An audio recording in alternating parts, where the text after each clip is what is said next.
Bir dəfə alimlərdən birinə sual verirlər. Deyir ki, şeyx deyir, mən deyir aya çıxsam, və təsəvvür edin, mən deyir aya çıxsam qiblənin hansı tərəfə durmalıyam? Əbəsdir vallahi, əbəsdir, əbəs. Əbəsdir bu şeylər. Yəni niyə görə? Çünki sənin üzərində heç bir faydalı əməl tərtib etmədiyin şeylərdəndir. İnsan ona görə insan sual verəndə, hətta elm tələbələrinin yanında olanda, alimlərin yanında olanda Allah nəsib eləsin, sual verəndə çalışın ki, seçici olun.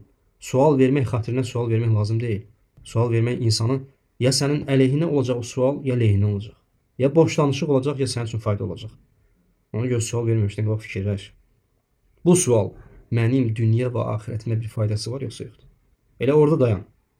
Özün-özünə nəfsinə sual ver. Bu mənim görəsən axirətimə fayda verəcək. Yəni axirətə fayda vermək deyəndə nə qəsd olunur qardaşlar?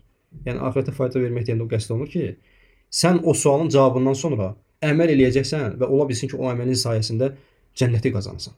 O əməlin sayəsində Allah təala sənin günahlarını bağışlasın. Savab qazanırsan. Varmı? Cavab versən özün-özünə, bəli var. Ondan sonra sualını rahat verə bilərsən. Yoxsa yoxdursa, bu cür şeylər. Məsələn, biri gəlir soruşur ki, Əshab-ı Kəhfin itin rəngi nə rəng idi? Qardaşım, bunun sənə nə bir faydası var ki? Hər şeyin bir ədəbi olduğu kimi İslamda sual verməyin ədəbi də budur ki, qardaşlar, insan faydalı sual verməlidir. Faydasız sual verəcəksən, qiyamət günü Allaha cavab verəcəksən. Niyə görə faydasız sual verirsən? Danışığını artırdın, insanın hər bir danışdığı söz yazılır. Və əlavə olaraq sən ola bilsin ki, faydalı sual verən insanın önünə keçdin. Ola bilsin ki, şeyxin, o müəllimin, hansısa tələbənin vaxtını aldın. O şeyləri sərf etmək üçün. Ona görə diqqətli olmaq lazımdır. Barakallahu fikum.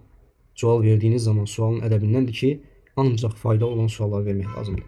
Üzərində əməl bina olunacaq sual vermək lazımdır.